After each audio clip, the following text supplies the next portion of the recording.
Buenas tardes a todas y a todos. Les damos la bienvenida una vez más a este entrenamiento continuo México contra COVID. El día de hoy tengo el gusto de presentarles a la doctora Laura Angélica Maceda Vela. Ella es médica pediatra, subespecialista en medicina del paciente pediátrico en estado crítico. Tiene una maestría en administración de hospitales y salud pública, también una maestría en administración de recursos humanos y fue coordinadora de programas médicos en la Dirección de Prestaciones Médicas del Instituto Mexicano del Seguro Social. Doctora Laura Maceda, adelante, le cedemos los micrófonos para que inicie con su presentación. Hola, muy buenas tardes a todos. Nuevamente les decía que les agradezco mucho la invitación. Una disculpa por la falla técnica, se fue aquí la luz y se perdió la señal, pero ya estoy de nuevo con ustedes. Y pues agradecerles la invitación para poder compartir con ustedes un poco de las actividades que nosotros desarrollamos en la unidad a donde yo laboro, específicamente pues en la atención del paciente pediátrico. Un tema considero de gran importancia, si bien el problema de salud al que nos estamos en este momento refiriendo, que es el COVID-19, no es una enfermedad que esté afectando en gran cantidad a la población pediátrica, no deja de ser una enfermedad de salud que también se está manifestando en este grupo de edad y que por lo tanto es importante que tengamos en cuenta y que sepamos evaluar y atender de manera oportuna a nuestros pacientes pediátricos. Si me permiten, entonces, pues quiero dar inicio a esta presentación. Brevemente, los puntos a tratar, pues es básicamente una introducción general a lo que es la infección de COVID-19, cuál es nuestra situación actual desde el punto de vista de la epidemiología que prevalece en el país, hablar sobre las características clínicas del paciente pediátrico con COVID, de manera, aunque sí un poco general, cuál es el manejo que se tiene que dar para los pacientes con infección por COVID y pues finalmente un breve espacio para alguna duda o comentario que quisieran llevar a cabo todos los que están participando en esta sesión. Comenzamos pues hablando sobre lo que es los coronavirus. La infección por SARS-CoV-2, que es la COVID-19, es una infección que es generada por los coronavirus, que son una amplia familia de virus, no es un solo virus, es una familia de hasta ahorita 39 virus que causan enfermedades en las personas, pero que también infectan a animales, principalmente camélidos, como son el camello, la llama, alpaca y guanaco, y felinos y murciélagos. Son una familia de virus que se considera precisamente de transmisión zoonótica porque inicialmente se presenta en animales y posteriormente puede llegar, como es el caso del virus COVID-19, a afectar a seres humanos. En algunos casos raros, como se menciona, pues el coronavirus puede evolucionar en los animales para infectar a las personas y propagarse entre ellas por transmisión principalmente aérea a través de los estornudos y la tos, y también por transmisión por contacto, como es objetos y sustancias que se encuentren contaminadas con este tipo de virus. Como es de conocimiento, pues la infección de COVID-19 dio inicio en Wuhan, China, en el año 2019, donde se dio la descripción inicial de casos de esta nueva enfermedad que se caracterizaba por un problema de tipo respiratorio agudo con manifestaciones severas, una dificultad respiratoria severa en el paciente adulto principalmente. El origen, como se menciona, es proveniente de los murciélagos, es el recipiente de este coronavirus, que posteriormente se piensa que mutó y en un mercado de mariscos en Wuhan, China, se llevó a cabo la transmisión a través de un animal desconocido en el área hacia el huésped, que fue el hombre, generando el contagio en los seres humanos. El agente etiológico se conoce, pues, se nombró como el SARS-CoV-2 y la enfermedad que se produce, pues, es la llamada COVID-19 por el acrónimo del coronavirus 16, 19, que fue el año de la aparición. Y para el 11 de marzo del 2020, la Organización Mundial de la Salud, dada la gran cantidad de casos que se habían venido presentando a nivel mundial, pues declara a la infección de COVID-19 como una pandemia.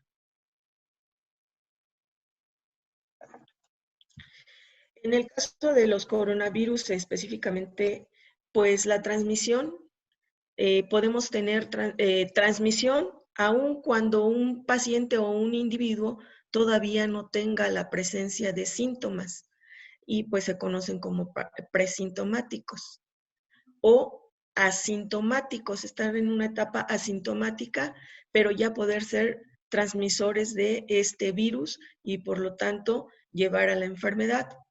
La transmisión de este tipo de virus es pues de persona a persona, es a través de la vía respiratoria por la presencia del virus en las gotitas de saliva o secreciones, las gotitas llamadas de flush, o la presencia de aerosoles, que son partículas todavía mucho más pequeñas a las gotas de flush que viajan se encuentran suspendidas en el aire y que pueden también contener justamente este virus y por lo tanto ser de alto grado de infección. Y finalmente, pues las superficies contaminadas con esas gotas de saliva o secreciones en las diferentes superficies inertes, como sería la mesa, una pluma, la computadora, cualquier superficie o objeto que haya estado en contacto con secreciones de una persona que tiene problema de infección o que aún siendo asintomático ya es transmisor del virus, puede quedar contaminadas esas superficies y por lo tanto provocar la infección en las personas que se encuentran en contacto. Como vemos en esta imagen, tenemos muchas superficies que pueden ser susceptibles de estar contaminadas y que por lo tanto nos pueden llevar a la infección. En el aire vemos que la duración de este virus de manera infectocontagiosa es hasta de 3 horas, en tanto que sobre materiales como el cobre se ha identificado hasta 4 horas de mantenerse siendo infectocontagioso. Sobre el cartón, hasta 24 horas puede permanecer y podemos nosotros infectarnos. En el caso del plástico y del material como el acero, puede estar hasta de 2 a 3 días, mantenerse el virus y poder contagiarnos nosotros al tener contacto con estas superficies de este tipo de materiales. De ahí la importancia de las medidas que debemos de tener como de prevención de esta enfermedad.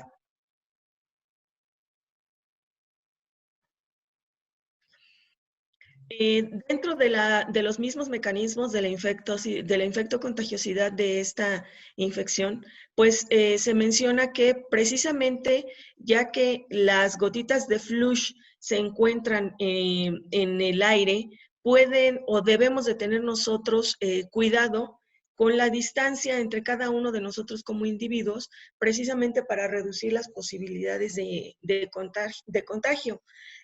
Las distancias menores a 2 metros son las que se consideran de mayor riesgo de infectocontagiosidad al estar nosotros en contacto con las personas o los individuos que pudieran ser portadores del virus. Por lo tanto, debemos de procurar mantener la sana distancia, que es parte de las medidas de prevención que actualmente se ha insistido mucho que debemos llevar a cabo. También los sitios con poca ventilación son áreas a donde podemos tener el mayor riesgo de contagio de este virus. Y pues nuevamente hacemos mención de esas gotitas de flush y los aerosoles que llevan en contenido el virus y que nos pueden producir el contagio. De acuerdo a la OMS, la tasa de contagio se refiere de 1.4 a 2.5, aunque hay algunas otras series de bibliografía que refieren que podemos tener de 2 a 3, lo cual significa que una persona infectada por el virus de COVID de SARS-CoV-2 puede infectar a su vez de 2 o a 3 personas durante el contacto. Esto pues nos lleva a ver el gran impacto que tiene el estar en contacto con una persona que tiene el virus, que es portadora del virus, y que al nosotros no tener las medidas de precaución de la sana distancia y la higiene y limpieza, pues incrementa mucho y de manera exponencial los contagios en este caso.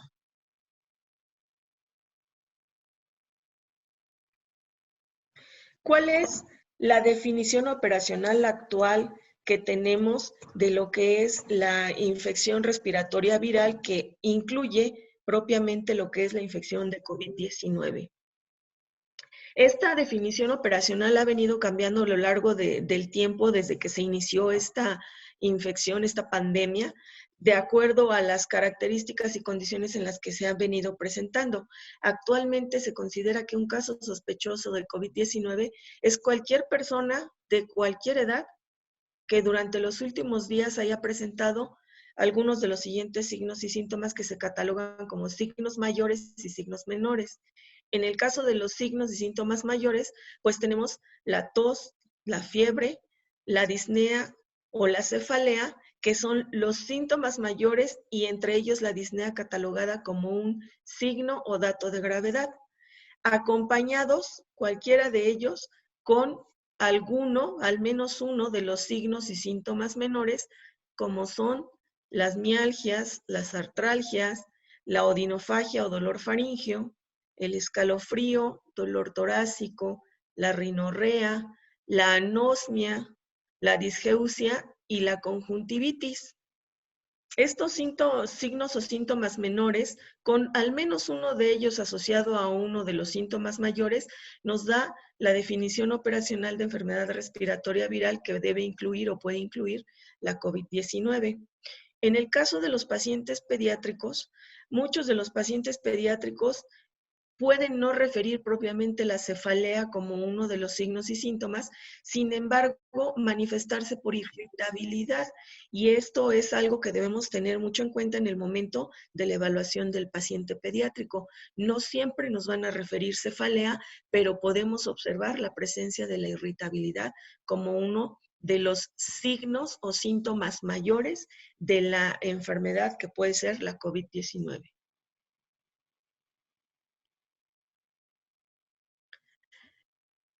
¿Cuáles son los principales factores de riesgo que vamos a tener identificados o que debemos identificar nosotros al hacer la evaluación de nuestros pacientes?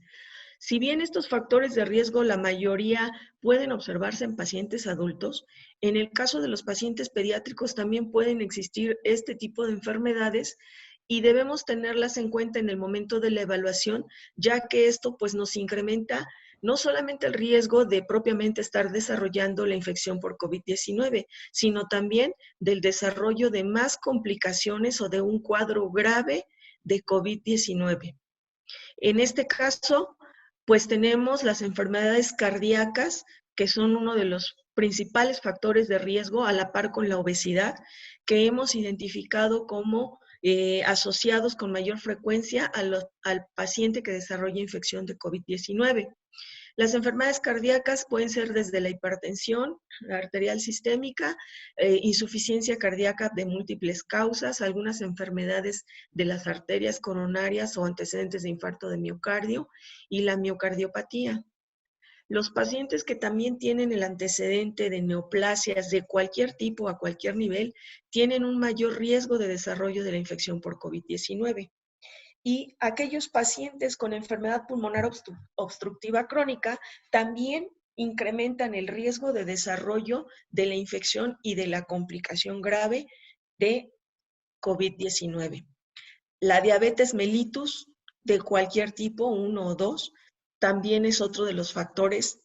asociados a la infección de COVID-19 con mayor frecuencia, pacientes con insuficiencia renal crónica, enfermedades como la de las células falciformes, algunas deficiencias inmunológicas o pacientes que tienen el antecedente de estar bajo tratamiento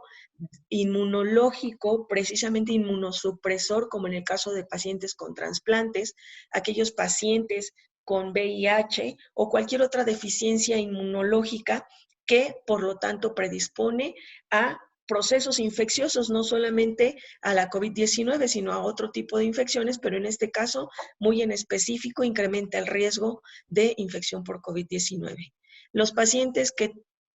son portadores de asma por sí mismos también tienen un mayor riesgo de desarrollo de infección de COVID con el cuadro a nivel pulmonar. Todo aquel paciente con enfermedades pulmonares crónicas, como lo es la fibrosis quística, que en el caso de los pacientes pediátricos es uno de los problemas que tenemos también con relativa frecuencia, también incrementa el riesgo de COVID-19. Y algunas enfermedades a nivel de sistema nervioso central y de cerebro también nos incrementan el riesgo de desarrollo de este tipo de infección. ¿Qué sucede con la infección por COVID-19? Si bien uno de los principales mecanismos fisiopatogénicos es la unión a la enzima convertidora de angiotensina 2 que se encuentra en múltiples órganos, pero que predomina a nivel pulmonar, esta infección nos puede provocar finalmente una falla multiorgánica. Los principales órganos que se ven afectados por esta enfermedad, iniciando por la vía respiratoria a nivel pulmonar, pues tenemos el corazón, a nivel renal, a nivel pancreático, a nivel muscular, en sistema nervioso central, a nivel intestinal, en hígado y en sistema circulatorio. Todos estos órganos se pueden ver afectados de manera inicial por el proceso infeccioso de COVID-19 o posteriormente evolucionar hacia la complicación multiorgánica cualquier paciente que inicia con un proceso infeccioso por COVID-19. De ahí la importancia en la evaluación del paciente, no solamente quedarnos con los síntomas respiratorios, sino hacer una evaluación integral del paciente, ya que en el caso de los pacientes pediátricos, como vamos a ver un poco más adelante, los síntomas y signos del paciente pediátrico de infección por COVID no siempre van a estar focalizados de manera inicial a un problema de la vía respiratoria. Podemos tener otro tipo de problemas con afección a otros órganos y ser los síntomas iniciales de una infección por COVID-19. ¿Cómo tendremos que llevar entonces a cabo el diagnóstico? Nuestro diagnóstico, si bien parte desde el punto de vista de las características clínicas del cuadro, también tenemos ya pues el apoyo de algunos exámenes de laboratorio y de rayos X que nos van a ayudar justamente a confirmar nuestro diagnóstico, que inicialmente es de sospecha de acuerdo con las características clínicas que hemos mencionado, empezando por el cumplir con la definición operacional de la infección de las vías respiratorias aguda, que es incluida la COVID-19. Tenemos, por principio de cuentas, la determinación de la PCR, que es muestra tomada de nasofaringe, de esputo o de saliva del paciente con sospecha de infección por COVID-19, la determinación de antígenos, que es lo que conocemos como la prueba rápida, y la detección de anticuerpos de IgM e IgG para determinar el tipo, la infección y el estadio o la fase clínica del proceso infeccioso en el que estamos identificando a nuestro paciente. Como pueden ustedes ver, esta tabla nos muestra cada una de estas pruebas que tenemos actualmente para poder llevar a cabo el diagnóstico, ¿qué nos traduce el que se encuentren positivas o negativas? En el caso de la PCR con la IgM y la IgG negativas, nos traduce que es un paciente que se encuentra negativo en ese momento para un proceso infeccioso de SARS-CoV-2 o infección COVID-19. Si nosotros tenemos una PCR positiva con IgM e IgG negativa, podemos estar hablando de un periodo de ventana del paciente y no podemos descartar en ese momento que efectivamente tenga un proceso infeccioso por COVID-19. En el caso de tener la PCR y la IgM positivas, estamos hablando de un estadio temprano de la infección. Y en el caso de tener positivas tanto la PCR como nuestras inmunoglobulinas M y G, hablaremos de una fase activa del proceso infeccioso por SARS-CoV-2. Cuando tenemos una PCR positiva con una IgG positiva, pero una IgM negativa, estamos hablando de un paciente que está llegando al periodo final de la enfermedad. En el caso de tener la PCR negativa y la IgG negativas, estamos hablando de un estadio temprano de la enfermedad al tener la IgM positiva. Y si tenemos la PCR negativa con nuestra IgM negativa y la IgG positiva, estamos hablando de lo que ya sería la memoria de una infección pasada de nuestro paciente. Y si tuviésemos una PCR negativa, pero IgM con IgG positivas, estamos hablando de una enfermedad en evolución y debemos esperar a tomar nuevamente una PCR que posteriormente nos puede confirmar el cuadro. Ahora, ¿cuál es la situación actual? Hasta el día de ayer, en el país, se estaban reportando un total de 3.941.962 casos positivos estimados. De estos casos positivos estimados, se tienen confirmados 3.725.242 casos, de los cuales se han considerado como sospechosos 523.037 casos, con 6.663.997 casos negativos. Los casos activos que se tienen actualmente son 35.782 casos. Y los casos recuperados de todos estos casos que hemos tenido alcanzan la cifra de 3.088.055 pacientes recuperados. Como vemos, las defunciones, un total de 282.227 defunciones en el país por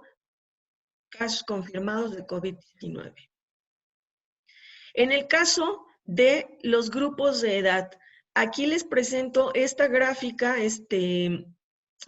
histograma, a donde vemos las frecuencias de los casos por grupo de edad. Específicamente, les muestro una tabla agregada en la que estamos observando los casos hablando de la población pediátrica. A nivel mundial, los casos pediátricos representan el 2% de todos los casos de COVID que se han presentado. Y en México, de nuestro total de casos de COVID-19, tenemos 7.53% de casos en población pediátrica. Y como pueden observar, la principal frecuencia de casos se encuentra en los pacientes pediátricos que tienen edades entre 15 y 19 años, con una frecuencia mayor en mujeres, y en segundo lugar, el grupo de edad de los 10 a los 14 años. Igual predominando en este caso la población masculina. De manera general, en el grupo pediátrico, las mujeres tienen un incremento un poco mayor a lo que es la población masculina. 50.2% del total de los casos pediátricos están presentándose en la población femenina, en comparación con 49.8% de la población masculina en edades de los 0 a los 19 años de edad. Otro de los datos que tenemos dentro de nuestras estadísticas, de nuestra epidemiología actual, no solamente se refiere al grupo de edad, sino a las características en cuanto a si son pacientes ambulatorios o han sido pacientes que han requerido tratamiento en hospitalización para poder ser atendidos. Como vemos, aquí predomina los casos que han sido de atención ambulatoria, el 96.5%, frente a 3.5% de los casos de pacientes de 0 a 19 años que han requerido un tratamiento en hospitalización. Y en este caso también observamos que el grupo de 15 a 19 años es el grupo en este caso de 0 a 4 años de edad, es el grupo que ha requerido el mayor número de hospitalizaciones en comparación con el resto de los grupos, que va seguido por el grupo de los 15 a los 19 años de edad. Ahora veamos la situación respecto a las defunciones.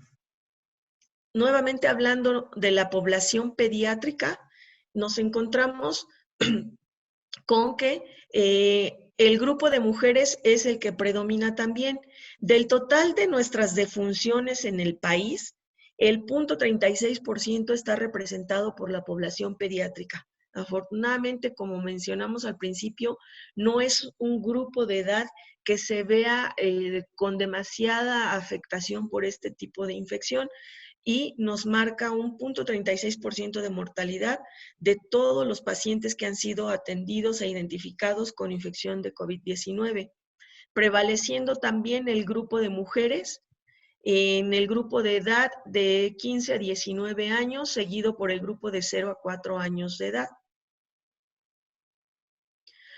Y en lo que se refiere a la atención que fue necesaria en este tipo de pacientes o en los pacientes que lamentablemente fallecieron, también vemos que en su mayor proporción pues fueron pacientes que requirieron tratamiento en hospitalización, y el grupo que mayor necesidad de hospitalización tuvo,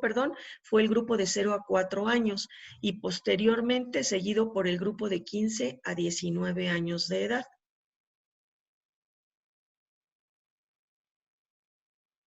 Ahora vamos a ver propiamente cuáles son las características clínicas de la infección de COVID-19 en el paciente pediátrico. Pues para empezar, tenemos que la incidencia real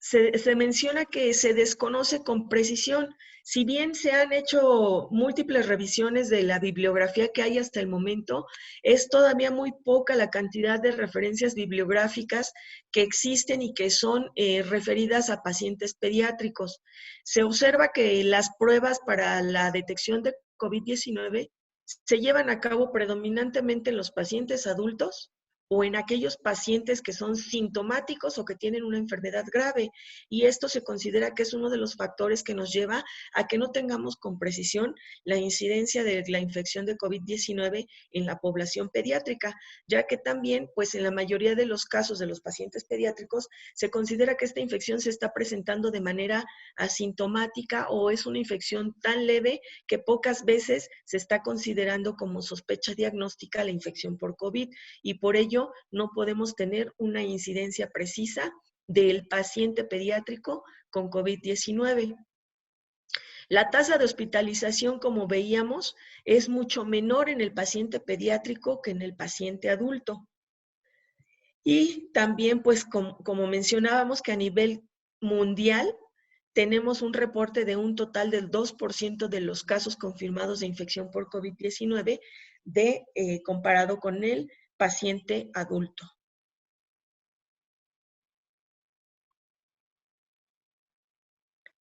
Las características clínicas en estos pacientes, nuevamente retomamos la presencia de todos los factores de riesgo que debemos tomar en cuenta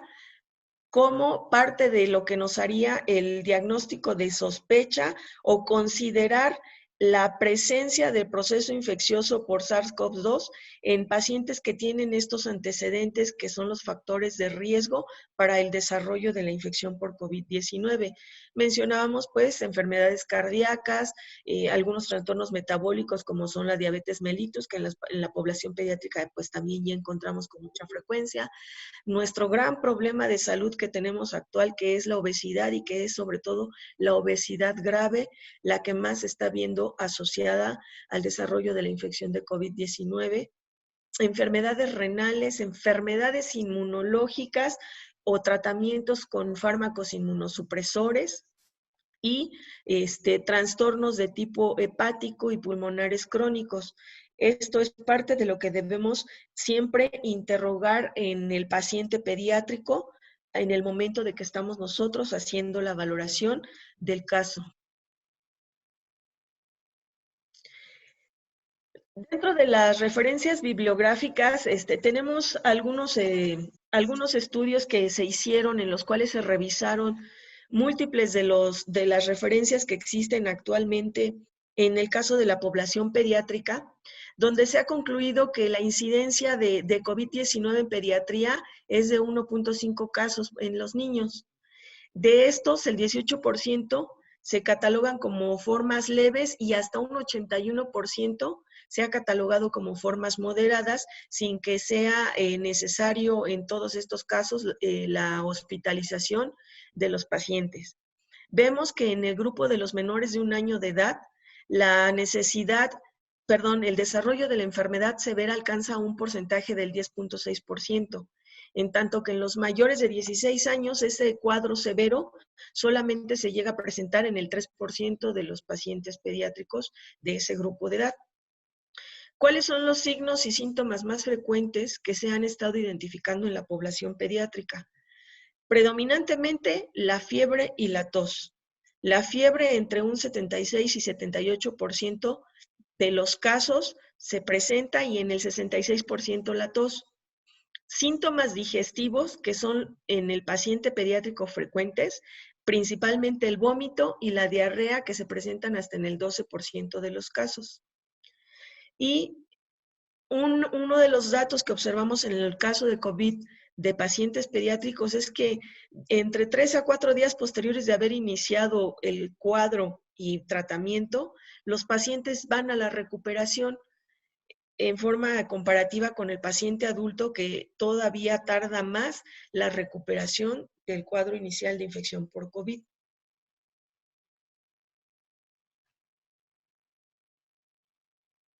Mencionábamos la incidencia en el paciente pediátrico, que es del 1.5. Ahora, en relación a las enfermedades coexistentes o a esos factores de riesgo que veíamos previamente dentro de las revisiones bibliográficas que tenemos, se refiere que encontramos hasta en un 15.7% de los pacientes pediátricos antecedentes de enfermedades previas. Cualquiera de ellas, pero se está observando hasta en un 15.7% de los pacientes pediátricos los antecedentes de enfermedades previas como hipertensión, diabetes, algunas alteraciones de tipo neurológico, las deficiencias inmunológicas y, insisto, sobre todo también la obesidad. Otro de los datos importantes es que hasta un 35.3% de nuestros pacientes pediátricos tienen el antecedente de la exposición al virus del SARS-CoV-2 a través justamente de familiares o en el grupo en donde se desarrollan, sin que estos de inicio conozcan precisamente que hay personas o individuos con ellos que tienen la infección por COVID-19. El tiempo de incubación en comparación con los adultos en el paciente pediátrico es de 6.5 días versus en 5.4 días para los pacientes adultos. Es un tiempo un poquito más prolongado. Y vemos la presencia de las complicaciones severas en el paciente pediátrico alcanza el 5.8% en comparación con el 18.5% de los pacientes adultos. En el caso de la sobrevivencia, de acuerdo a estos análisis que se han realizado de la bibliografía, afortunadamente los pacientes pediátricos tienen una mayor sobrevivencia de hasta el 94.1%, en comparación con los pacientes adultos, en los que pues sabemos que se presentan, como lo vemos arriba, más complicaciones y que son los cuadros de mucho mayor severidad en comparación con lo que se presenta en el paciente pediátrico. Esta tabla que estamos viendo es de un estudio, un metaanálisis que se llevó a cabo, donde se revisa nuevamente todos estos estudios que hay en este momento de la bibliografía que se ha publicado de los análisis en pacientes pediátricos. Retomamos cuáles son los principales signos y síntomas que estamos identificando en el paciente pediátrico. Tenemos la presencia de fiebre hasta en el 78.4% de los pacientes. Y como dato importante es que se observa que en los pacientes pediátricos el tiempo de duración de estos cuadros febriles generalmente no va más allá de 3 días, en comparación con el paciente adulto en el cual se refiere que la duración del cuadro febril es hasta de 10 días. En el caso de la tos, que es el otro de los síntomas importantes, tenemos el 66.7% de frecuencia de la presencia de tos en el paciente pediátrico. Aquí abajo, si vemos a cefalea, perdón ahí por el error, el porcentaje de presencia de cefalea en el paciente pediátrico se refiere de hasta el 57%, que es el tercero de los signos y síntomas que más frecuentemente se presentan en el caso de COVID-19 del paciente pediátrico. La diarrea, como otro de los síntomas asociados en el 13.7% de los casos, y la rinorrea a la par con el dolor de garganta en 20 y 20.4% de manera respectiva. Vemos que como lo referíamos en una de las láminas previas, que se mencionaba el vómito y la diarrea con un porcentaje de 12%, en esta serie de estudios se refiere un 10.2% de náusea y vómito con 13.7% de diarrea y la presencia de dolor abdominal en el 4% de los casos de pacientes pediátricos con infección de COVID-19. Dentro de estas series analizadas, en el caso de los pacientes pediátricos, no se refieren como signos o síntomas la presencia de fatiga, de dificultad respiratoria y de mialgias, salvo en los casos severos, en los que posteriormente pues veremos que podemos tener un síndrome de falla orgánica múltiple y que evidentemente se manifestarían justamente con datos de dificultad respiratoria y algunos otros signos y síntomas de severidad.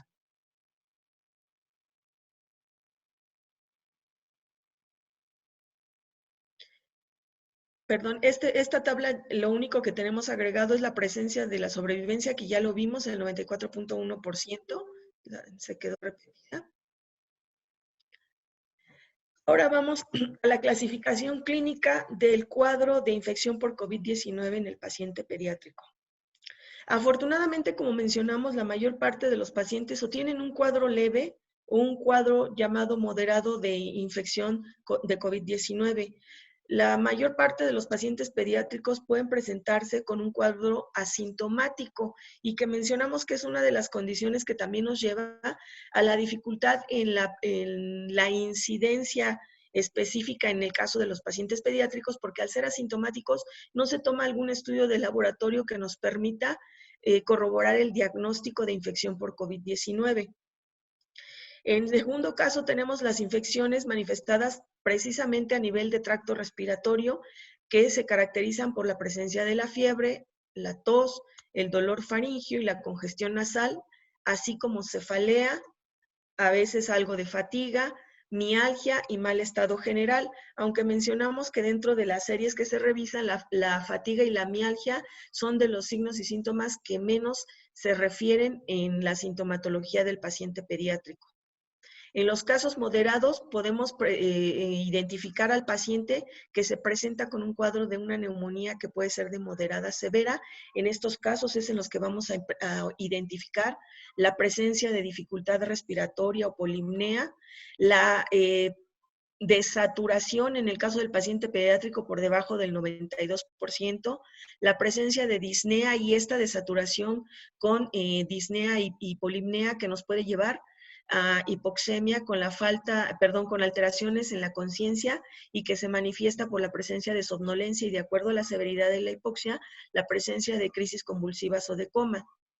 También podemos tener asociado, por lo tanto, la presencia de rechazo a la alimentación y algunos signos de deshidratación también por la pobre ingesta alimentaria y las alteraciones en el patrón respiratorio.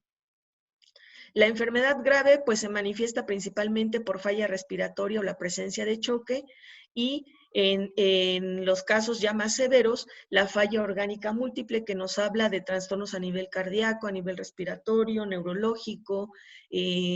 a nivel hepático, los trastornos de la coagulación, que ya estamos hablando de un cuadro severo de infección por COVID-19 y que pues evidentemente son pacientes que requieren manejo en hospitalización. Uno de los cuadros que con mayor frecuencia se han observado en este momento en el paciente pediátrico con infección por COVID es el llamado síndrome inflamatorio multisistémico pediátrico, que evidentemente pues involucra varios órganos y no solamente a nivel respiratorio como causa del proceso infeccioso de COVID-19. Este síndrome inflamatorio multisistémico se establece el diagnóstico a través de la presencia de estos signos y síntomas. La fiebre mayor a 38 grados centígrados durante más de 24 horas, la presencia de dolor abdominal de inicio agudo,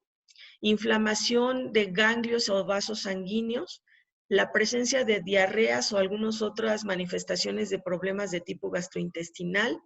presencia de hipotensión, ojos rojos y la presencia de erupción cutánea. Este síndrome inflamatorio multisistémico se refiere que es un síndrome similar a la enfermedad de Kawasaki. Y esto ya es un caso grave. Estos pacientes tienen que ser atendidos en hospitalización, en unidades de cuidados intensivos, ya que evidentemente pues tienen una afectación multiorgánica y un alto riesgo de mortalidad.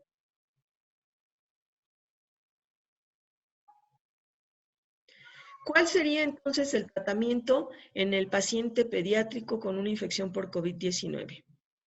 Empezamos generalmente con el manejo sintomático, al igual que en el paciente adulto. Cuando es un cuadro leve, predominantemente tendremos que dar el manejo sintomático, tratar de evitar desde el inicio el uso de antibióticos, de antivirales, inmunosupresores, el uso de los esteroides, ya que hasta el momento la evidencia científica no ha demostrado la utilidad en los cuadros leves de infección por COVID-19. Hay que asociar el manejo sintomático a las medidas generales de prevención, como son el aislamiento social por al menos 2 semanas, las medidas de higiene y mantener el control de la temperatura y un buen estado de hidratación en todo el paciente. En este caso, pues no solamente en el caso del paciente pediátrico, sabemos que en el paciente adulto también es importante mantener las medidas de prevención general con el aislamiento, control térmico y mantener un buen estado de hidratación. Como mencionábamos, el uso de los antivirales hasta el momento no se ha aprobado ni la eficacia ni la seguridad del uso en el cuadro inicial del proceso infeccioso por COVID-19. Al igual que los antibióticos y los antifúngicos, estos están indicados solamente en los pacientes en los que efectivamente se corrobora ya la existencia de un proceso bacteriano agregado y generalmente se sugiere que el uso del antibiótico sea en base a un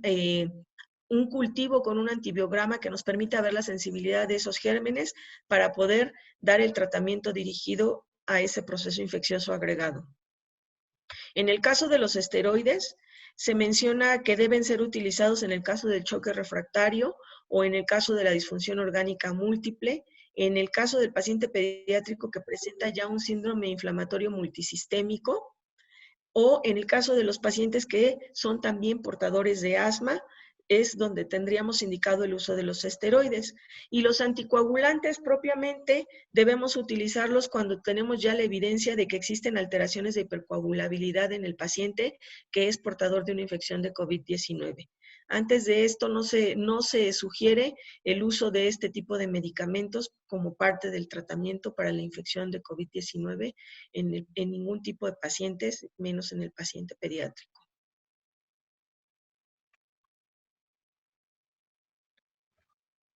Y bueno, pues de manera general, esto es el panorama de lo que tenemos de la infección de COVID en el paciente pediátrico. Como vemos,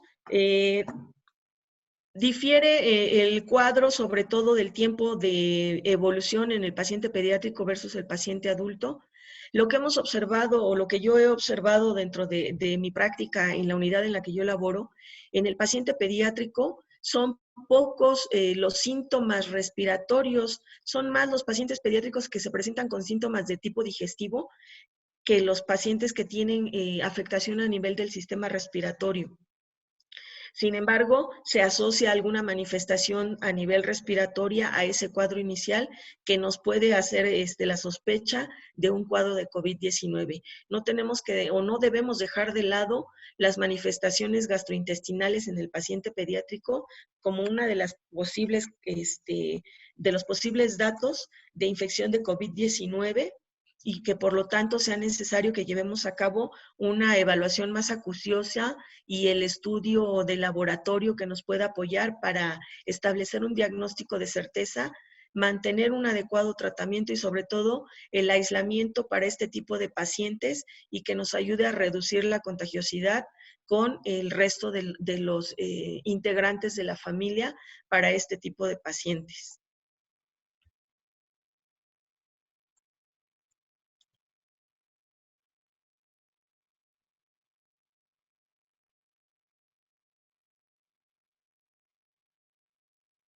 No sé si tengan algún comentario o alguna pregunta. Muchas gracias, doctora Maceda. Les recordamos a nuestros participantes que es una sesión a micrófono abierto, por lo que si ustedes quieren hacerle alguna pregunta o algún comentario, lo pueden hacer por medio del chat o alzando su mano y nosotros les activaremos su micrófono desde aquí. Mientras, doctora, aquí tenemos algunos comentarios y preguntas del chat. Sí, nos comentan, consideraríamos como un brote varios casos sospechosos con los criterios que mencionó, con la apertura de las escuelas, ya que con los cambios del clima se exacerban los IRAs. Y la pregunta sería, ¿o cómo se abordaría esta situación? Sí, bueno, en el ámbito que estamos en este momento de que la pandemia continúa, en las escuelas, si nosotros tenemos la corte de lo que nos hace la definición operacional de un caso de infección de vías aéreas, estamos obligados a descartar la presencia de una infección por SARS-CoV-2, obligados en todo momento, ya que es necesario de inicio descartar que este pueda ser el germen que nos está produciendo el problema infeccioso en estos niños en las escuelas y que pueda llevar a que se dé un brote y se complique todavía más la condición en ese lugar y con estos pacientes.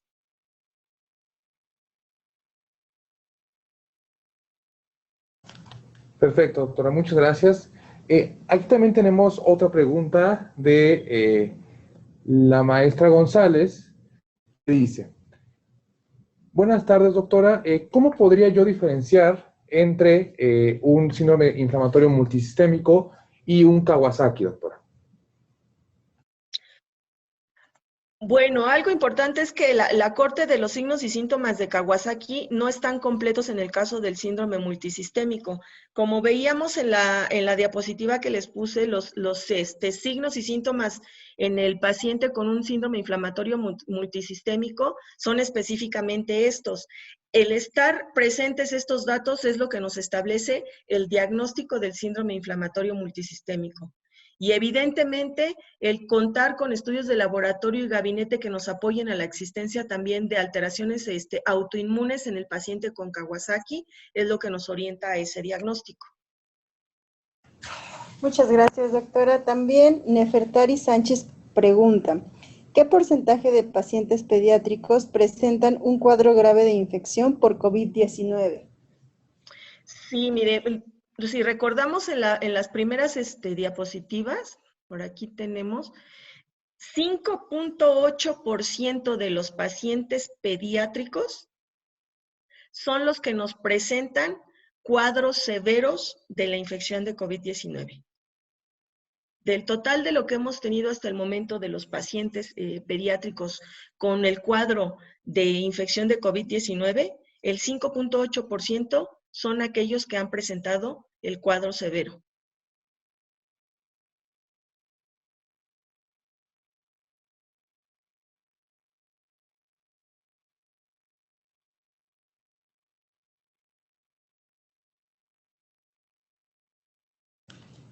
Perfecto, muchas gracias, doctora. Aquí también tenemos otra pregunta, doctora, y bueno, ha sido una pregunta que nuestros participantes tienen sobre, bueno, regreso a clases, doctora. Se creía, ¿no?, que los contagios se iban a disparar mucho en los pacientes pediátricos, pero bueno, según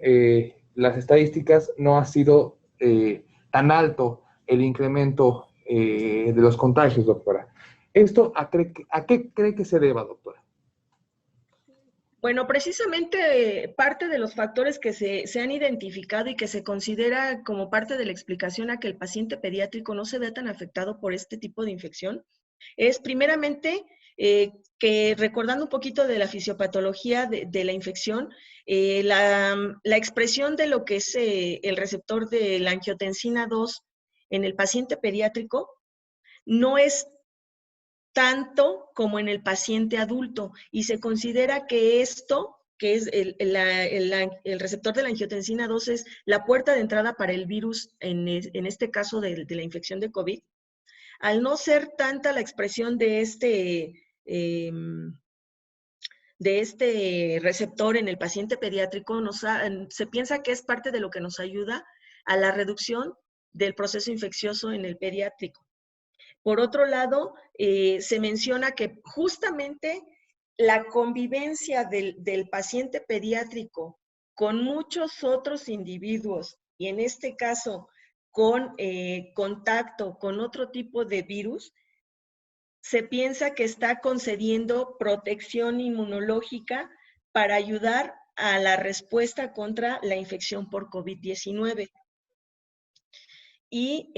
también la baja exposición, sobre todo a gases tóxicos, al tabaco, es otro de los factores que se ha considerado o se han asociado como posibles, de alguna manera llamarlos protectores o reductores del proceso infeccioso en el paciente pediátrico. Muchas gracias, doctora. También el doctor Jorge Isaac López Morales pregunta, ¿la vacunación pediátrica contra COVID-19 será una necesidad fundamentada? Bueno, hasta el momento, como sabemos, todavía los estudios en cuanto al uso de las vacunas no nos permiten ya poder empezar a hacer la aplicación de vacunas en pacientes pediátricos. Yo creo que por sí la vacunación es necesaria a todo grupo de edad. En el caso del paciente pediátrico, con lo que vemos en cuanto a la incidencia, si bien es necesaria, yo creo que en este momento no es algo que sea apremiante, considerando los pacientes pediátricos que no tienen factores de riesgo. Desde mi punto de vista, aquellos que cuentan con factores de riesgo para el proceso infeccioso tendrían que ser de los primeros en los que tendríamos que llevar a cabo el proceso de vacunación para ayudar a reducir la posibilidad de infección por COVID-19. Perfecto, doctora, muchas gracias.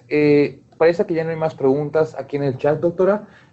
No sé si quiera agregar algo, doctora, algo que considere importante para que se queden nuestros participantes esta tarde, doctora, por favor. Pues a mí sí lo que me gustaría mucho hacer énfasis es que el paciente pediátrico también es muy importante. Si afortunadamente en este momento no estamos teniendo casos tan severos o una incidencia tan alta del cuadro de infección de COVID-19 en el paciente pediátrico, es algo que no debemos dejar de lado. E insisto, lo que yo he identificado en mi quehacer diario es que el paciente pediátrico no llega con manifestaciones respiratorias. A pesar de que dentro de lo que hasta el momento tenemos de referencias bibliográficas en lo cual se refiere la presencia de fiebre y tos como uno de los principales síntomas, estoy observando o hemos estado observando en los sitios donde yo laboro que la mayoría de las manifestaciones son a nivel de tubo digestivo. Entonces, si bien es un cuadro respiratorio, no hay que dejar de lado que también podemos tener manifestaciones de tubo digestivo y debemos considerarlo como diagnóstico de sospecha en los pacientes pediátricos. Afortunadamente, no son cuadros severos los que se presentan y esto nos ayuda mucho a evitar pues, que la mortalidad también sea alta, pero es necesario que hagamos un buen interrogatorio para empezar en el paciente pediátrico, en el familiar, a través de ese interrogatorio directo, y no dejar de lado la exploración física, porque lamentablemente este mismo problema que se nos ha presentado de la pandemia, como que de alguna manera nos ha llevado a abandonar el contacto con el paciente, y no solamente hablando de paciente pediátrico, sino también del paciente adulto. Como que los queremos tener allá de lejitos. Decía algún profesor que tuve de antaño que nos estaba encantando la medicina legista, porque nos hemos ahora dedicado justamente a eso, a hacer medicina legista. Vemos de lejos al paciente, ya no nos acercamos a explorarlo, ya no lo tocamos y dejamos que se pierda mucha información que es vital para establecer el diagnóstico y dar un tratamiento oportuno y adecuado. Entonces, yo les invito a que retomemos la práctica clínica, a que nos acerquemos nuevamente a hacer una buena anamnesis en el paciente y sobre todo una buena exploración física. Queremos ahora llevar a cabo los diagnósticos de manera obligada a través de estudios de laboratorio y gabinete, y hemos dejado mucho de lado lo que es la exploración física en el paciente, que es importante, que nos arroja muchísima información y que las más de las veces nos ayuda a que no sea necesario estudios de laboratorio y de gabinete, que desafortunadamente también por las condiciones en las que actualmente estamos laborando en todas las instituciones de salud, se han vuelto escasos, que algunas de ellas son difíciles de contar y que nos ayudaría mucho el explorar correctamente al paciente o en forma completa al paciente para poder establecer el diagnóstico, y ya poco sería necesario a veces que hiciéramos estudios agregados. Muchas gracias, doctora. Pues estas últimas recomendaciones y reflexiones que ha hecho son de suma importancia para nuestros participantes. Pues no nos queda más que agradecerles su participación con el INSABI y también agradecerles a todas las personas que nos acompañaron esta tarde.